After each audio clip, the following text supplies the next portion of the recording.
네, 안녕하십니까 모트라이 시청자 여러분. 오늘은 이제 오일 캐치 탱크를 궁극적으로 알아보려고 하는데, 오일 캐치 탱크가 무엇인지, 그리고 어떤 제품을 사야 되는지, 어떤 게 좋은 제품인지 이제 알려드리려고 합니다. 일단 블로바이 가스라는 거는 실린더 내에서 나오는 거예요. 나온다는 게 무슨 말이냐면, 이게 실린더고 이게 이제 피스톤입니다. 피스톤이 내려갔다가 위로 올라가는데, 그 압축 행정 과정 중에 이 옆으로 피스톤 링이 있는데, 피스톤 링 틈을 타고 미온석 가스가 새는 겁니다. 미온석 가스 내에는 이제 가솔린이 타고 남은 찌꺼기도 있고, 그리고 이제 미량 실린더 내에 유막이 도포되어 있는데, 그러니까 오일이죠, 오일. 그 오일이 타고 남은 찌꺼기, 그런 게 이제 밑으로 떨어지게 돼 있어요. 밑으로 내려오게 되는데, 그럼 이제 일단 엔진 오일을 제일 먼저 오염시키고, 그래서 그 블로바이 가스 때문에 이제 디젤 엔진들은 오일이 굉장히 새카매요.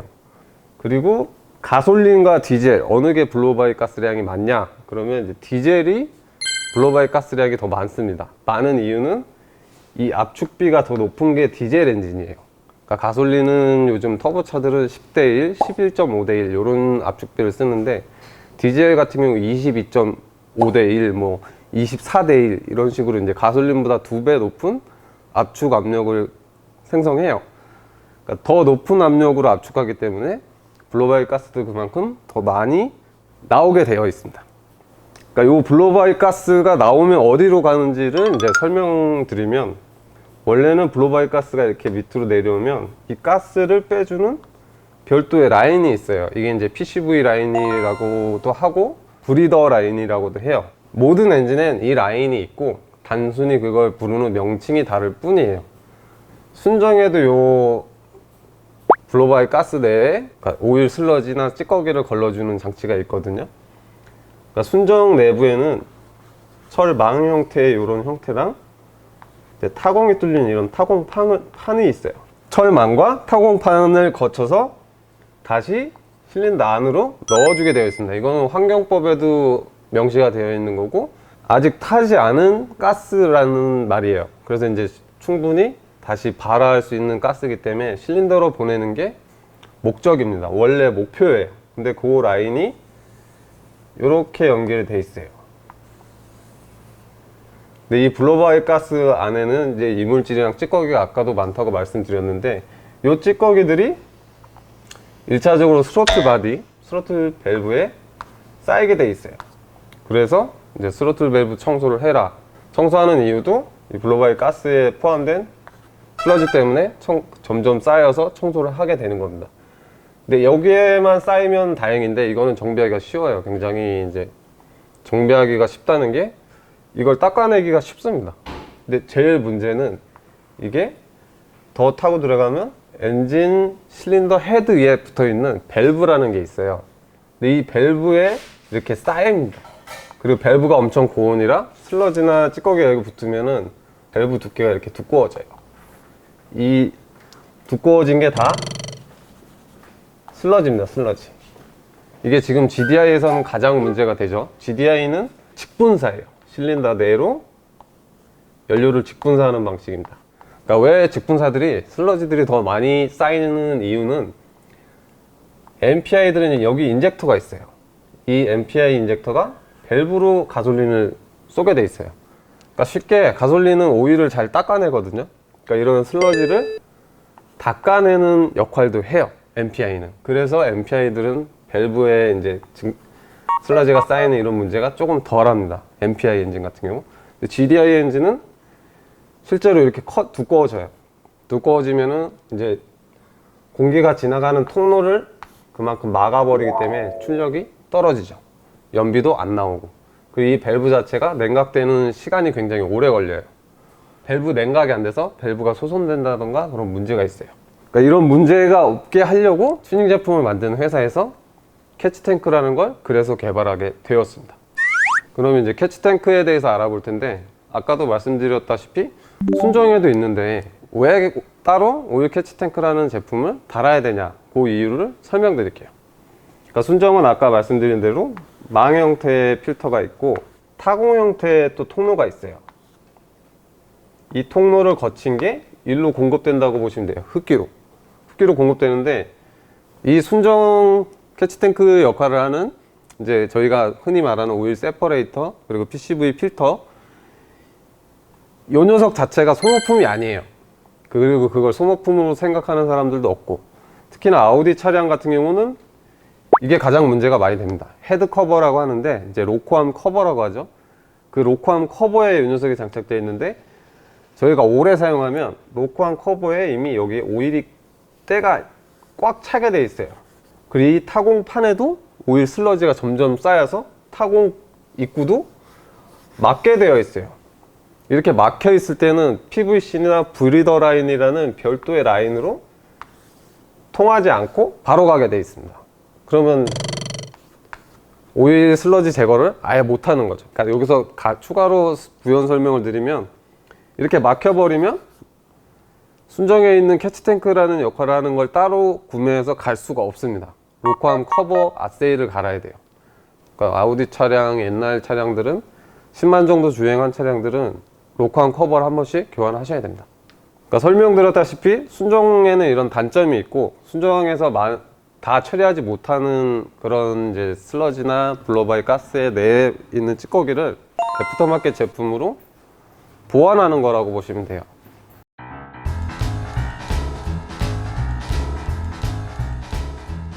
오일 캐치 탱크 보면 요런 이제 반짝이고 좀 이제 색깔 들어간 요 제품이 있고, 이거 이제 그냥 검은색 무광이에요. 크기도 작고. 지금 실제로 요 제품이 많이 팔리고 있어요. 이유는 뭔가 눈에 확 띄고 엔진룸에 달았을 때 이쁘고, 그리고 이게 가격이 거의 이 제품의 5분의 1이에요. 그래서 이 제품이 가장 많이 팔리는데, 그러니까 보시다시피 겉모습이 중요한 게 아니라 오일 캐치 탱크는 구조랑 원리가 제일 중요한 제품이에요. 그리고 이 제품은 제가 일부러 밑에를 자른 겁니다. 근데 안에 지금 구조를 보시면 아까 이제 보여드렸다시피 요게 블로바이 가스가 바로 엔진으로 공급되는 게 아니라 여기에 이제 라인이 잘려서 이렇게 가고, 여기에 이 통이 꼽히는 거죠. 이 통이 이제 장착이 되고 반대편 라인으로 이렇게 공급되는 거예요. 그러면 이 공급되는 과정 중에 아무런 저항이 없는 이 통을 거친다고 해서 뭔가 이물질이 제거될 확률은 없죠. 확률은 거의 없어요. 이 벽이라든가 이런 벽에 부딪혀서 제거될 수는 있어요. 사실 아주 미량은 제거할 수 있지만, 근본적으로 이런 구조를 띠고 있는 제품은 그렇게 올바른 캐치탱크 구조라고 볼 수는 없는 제품입니다. 제대로 된 제품은, 이게 이제 제대로 됐다라는 기준은 아닌데 방금 보여드린 녀석보다 좋은 제품이긴 해요. 좋은 제품인 이유가 이렇게 되어 있습니다.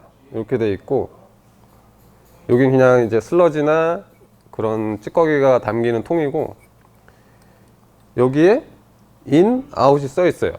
인, 아웃은, 인은 여기서 나오는, 그러니까 엔진에서 나오는 게 인이고, 아웃은 엔진으로 공급되는 게 아웃이에요. 그러니까 인아웃 라인이 확실히 표기되어 있다는 거는 내부 구조가 그렇게 설계되어 있다는 얘기예요. 1차적으로 보시면 블로바이 가스가 이쪽으로 나오게 돼 있어요. 이쪽 구멍으로 나오면 일단 1차적으로 이 벽에 부딪혀요. 이 벽에 부딪혀서 블로바이 가스가 실제로 이 캐치탱크 내부에 이렇게 쌓이겠죠. 그 다음에 이런 필터가 있어요. 메쉬로 된 이제 메탈 재질의 필터인데, 이 필터에서 상당히 많은 슬러지가 제거될 거라고 저는 보고 있어요. 근데 이거보다 더 진보된 제품들은 이제 안에 망도 있고 교환을 할 수 있는 이제 다른 스틸 필터가 별도로 달려 있어요. 근데 그런 제품들은 좀 유지 보수가 힘들다는 단점은 있죠. 이 제품은 아까 보여드린 제품보다는 성능이 좋습니다. 그리고 실제로 이 보고 계신 제품은 해외 브랜드 제품인데 상당히 고가예요. 근데 이거랑 비슷한 구조의 카피품이 엄청 많이 풀려 있는 걸로 저는 알고 있어요. 그러니까 가장 쉽게 구분할 수 있는 방법은 오일 캐치 탱크를 만든 회사에서 내부 구조를 밝힙니다. 이렇게 보여줘요. 우리는 안의 구조를 어떻게 만들었다는 걸 보여줘요. 근데 보통 구조가 안 보이고 캐치탱크에 대한 설명이 부족한 그런 제품들은 좀 구매를 안 하시는 게 옳은 방법이세요. 추가로 캐치탱크에 대해서 팁을 드리자면, 보통 캐치탱크 장착하실 때 위치는 신경을 안 쓰고 장착하시는 경우가 많거든요. 근데 위치를 보면 이게 엔진 룸이라고 치면 여기에 엔진이 위치하잖아요. 여기에 이제 엔진 미션이 위치하게 되는데, 이 뒤쪽은 뜨겁습니다. 엔진룸 뒤쪽은 뜨거워요. 주행풍을 받았을 때 앞쪽은 이제 바람 주행풍 때문에 냉각이 되고, 뒤쪽은 그 열이 뒤로 가면서 엔진룸 뒤쪽은 뜨거워지게 되어 있습니다. 더운 공기가 찬 공기로 이동하려고 하는 성질을 이용하는 거예요. 근데 뒤에 가서 뜨거우면 뒤로 가려고 하는 현상을 이용하기 힘들죠. 순전히 엔진 힘으로만 이용한다라고 보시면 되는데, 오일 캐치 탱크를 차가운 쪽에 위치하면은 뜨거운 공기는 차가운 곳으로 흐르려는 현상이 있어요. 그 현상을 이용해서 더 잘 활용할 수 있는 거죠. 그리고 오일 캐치 탱크를 아예 안 다시는 분들이 계세요. 튜닝샵 운영하시는 분들도 대부분 그렇고, 레이싱 하시는 분들도 뭐하러 거르냐 오일 캐치 탱크로, 그냥 엔진으로 안 보내고 바깥으로 버리는, 요렇게 장착하시는 분들이 굉장히 많아요. 근데 이렇게 하면 안 되는 게, 일단 이거를 아무리 잘 뺀다고 해도 어딘가에 엔진룸 어딘가에서 배출을 할 거예요. 그럼 주행할 때 이 냄새가 나요.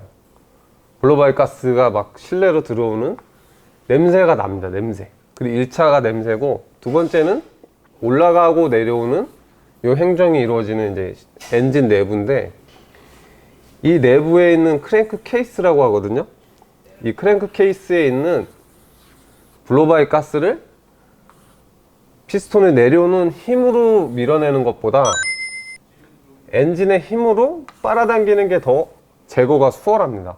그래서 실제로 이거를 대기 방출로 이렇게 빼놓은 차량 같은 경우, 피스톤이 내려오는 그 하강 압력이 너무 세서 크랭크 리데나가 파손된다던가, 그러니까 엔진 가스켓이 소손되는 문제가 있어요.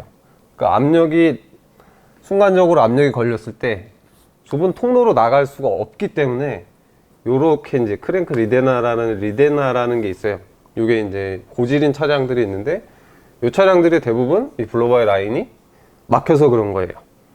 근데 이 엔진 가스켓이라는 곳이 터지고, 이 안에 가스가 이미 꽉 차 있기 때문에 피스톤이 내려오는데도 상당히 힘이 들어요. 힘이 든다는 게, 일단 이 가스를 밀어내야 내려올 수 있는 거니까. 근데 이걸 다시 엔진의 힘으로 가스를 제거했을 경우, 이 안에가 진공 상태 비슷하게 돼버려요. 그러니까 피스톤이 내려올 때 자연스럽게 내려올 수 있는 거죠. 그래서 엔진 리스폰스도 더 좋고, 엔진 기관에 있는 이제 가스켓들, 그런 가스켓 보호 능력도 연결하는 게 더 높습니다. 그리고 이 미연소 가스는, 블로바이 가스는 아직 탈 수 있는 상태, 아직 폭발할 수 있는 가스 상태이기 때문에 연결하시는 게 연비나 그런 거에도 도움이 되세요. 그럼 환경도 보호가 되고.